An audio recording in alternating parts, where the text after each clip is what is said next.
வணக்கம் அன்பான சொந்தங்களே. நறுக்கென்று 4 வார்த்தை உங்களுடன் நகுலா சிவநாதன். ஆம், இன்று நாங்கள் என்ன விடயத்தை பேச போறோம் என்றால், இந்த பிள்ளைகளின் முன்னேற்றத்துக்கு, அவர்களுடைய வாழ்க்கைக்கு நீங்கள் என்ன உதவி செய்கிறீர்கள்? அதாவது பெற்றோர்களாகிய நீங்கள் என்ன உதவி செய்கிறீர்கள், என்ன உதவி செய்ய வேண்டும் என்பதை பற்றி நாங்கள் பேசலாம் நினைக்கிறேன். அதாவது ஒரு குழந்தையானது பிறக்கிறது கூட ஒரு அதிசயம்தான். அது அதிசய பிறப்பு தான் ஒரு குழந்தை. அந்த குழந்தையை நல்ல முறையில் நாங்கள் இந்த சூழலுக்கு ஏற்ற முறையில் அவர்களை வளர்த்து செல்வது மிக மிக சிறப்பான ஒன்று. அந்த வகையிலேயே அந்த குழந்தைகளின் முன்னேற்றத்துக்கு எவ்வகையான உதவிகளை நாங்க செய்கிறோம் நினைச்சு பாருங்கள். சில நேரம் நாங்கள் செய்யவில்லை, அது தானாக வளர்கிறது என்றுதான் எடுத்துக்கொள்வோம். ஆனாலும் அதிண்ட தேவைகள் இருக்கின்றன. ஒன்று குழந்தை பிறந்தவுடன் சூழலை அறிய முற்படுகிறது. அந்த சூழலை அறியாத ஒன்றில் வாய்க்குள்ள வைக்கும், அல்லது தடவி பார்க்கும், தொட்டு பார்க்கும், தொடுக உணர்ச்சி, சுவைதல் உணர்ச்சி தான் அந்த குழந்தைக்கு ஆரம்பத்துல தேவையானதாக இருக்கும். ஒரு விளையாட்டு சாமானை எடுத்து அது வாயில வைத்து பார்க்கும். ஆகவே அந்த குழந்தைக்கு அந்த விளையாட்டு பொருட்களோட நாங்கள் விளையாட விட வேண்டும். ஏன்னா குழந்தை பருவம் விளையாட்டு பருவம். ஆனால் நாங்கள் விளையாடாமல் அந்த வயசிலேயே கற்றல், அதாவது படிப்பிக்க வேணும், அல்லது படி படி படி என்று கல்வி அறிவை ஊட்டி விட வேணும் என்பதற்காக துடிக்கிறோம். உண்மையில் அப்படி செய்யாதீர்கள். விளையாட்டு பருவம் விளையாடத்தான். மடியில் வைத்துக்கொண்டு கதைகள் சொல்லுங்கள், பொருட்களின் பெயரை சொல்லுங்கள். அதை எல்லாம் பிள்ளை கிரகித்து கொண்டு வளரக்கூடிய வாய்ப்பு வரும். அதன் பின்னர் பாடசாலை நோக்கி அந்த பிள்ளை செல்லும். பாடசாலை செல்லும் போது அந்த பிள்ளைக்கான பொருட்களை, அதாவது பாடம் சார்ந்த பொருட்களை நாங்கள் வாங்கி கொடுத்தல் வேண்டும். இங்கு கஷ்டம் இல்லை. தாயக சூழலில் கஷ்டம் இருந்தது, இங்கு கஷ்டம் இல்லை, வாங்கி கொடுக்கலாம். எல்லாம் கொடுத்தும் பிள்ளைய பாடசாலைக்கு நன்றாக படித்துவிட்டு வா என்று அனுப்புகிறோம். அங்கே அது நல்ல கல்வி அறிவை பெற்றுக் கொள்ளுகிறது. அதற்கு முதல் எங்களோட இருக்கேக அந்த குழந்தைக்கு நாங்கள் முக்கியமாக ஊட்ட வேண்டியது அன்பு, அறிவு, தன்னம்பிக்கை.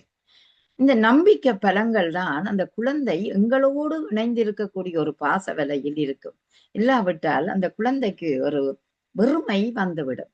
நீங்க பாருங்கள், அதாவது தனிமை வந்துவிடும். நாங்க இருக்கிறோம், நம்பிக்கையாக நீ சென்று வா, நம்பிக்கையாக படி என்ற ஒரு நம்பிக்கை பலத்தை ஊட்ட வேண்டும். அது குழந்தைக்கு முதற்படி ஒரு வெற்றியாக இருக்கும். அதுதான் அந்த பிள்ளைன்ற தன்னம்பிக்கையை கூட்டும். ஒரு பலம் இருக்கும்.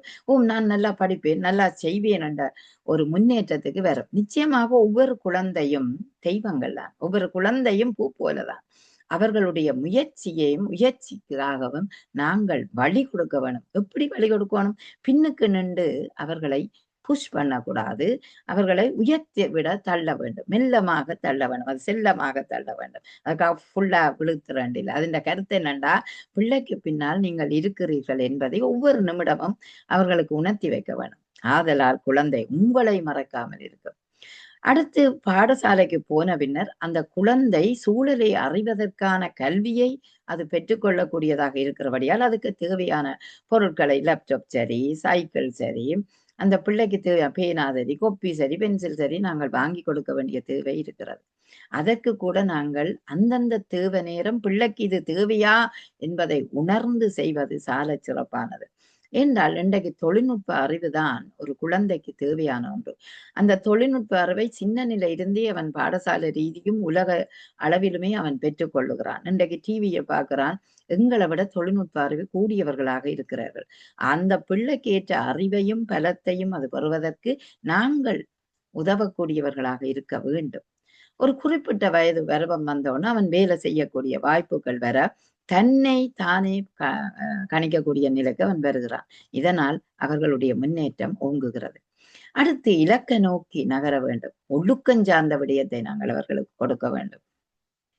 பலருடன் நட்பாக பழகக்கூடிய தன்மையை, வீட்டில் நட்புறவுகளை பேணி காத்து அது எப்படி சூழலுக்கு அமையும் என்பதை நாங்கள் இங்கு சொல்லிக் கொடுக்கிற விதத்தை தான் அந்த குழந்தைக்கு அமையும். ஆகவே சூழலை உணர்கிறான், சூழலுக்கேற்ற குழந்தையாக மாறுறான், அதுக்கேற்ற திறமைகளை வளர்த்துக் கொள்கிறான். ஒவ்வொரு திறமையிலும் விழுந்து விழுந்து எழும்புகிறான். அந்த விழுந்து விழுந்து எழும்புகிற அத்தனை கணங்களும் அவன் உயர்கிறான் என்றுதான் அர்த்தம். ஆகவே கவலைப்படாதீர்கள். சோம்பல் அவனை குடிகொள்ளாத மாதிரி நீங்கள் தான் பார்த்து கொள்ள வேண்டும். அதனால அன்பையும் தன்னம்பிக்கையும் ஊட்டி வளருங்கள். அந்த குழந்தைகள் செல்ல குழந்தைகளாக இலக்கை நோக்கி நகரும் குழந்தைகளாக முன்னேற்ற ஏணியில் நிற்கக்கூடிய குழந்தைகளாக வருவார்கள் என்று அன்போடு கூறிக்கொண்டு விடைபெறுகிறேன். நன்றி, வணக்கம்.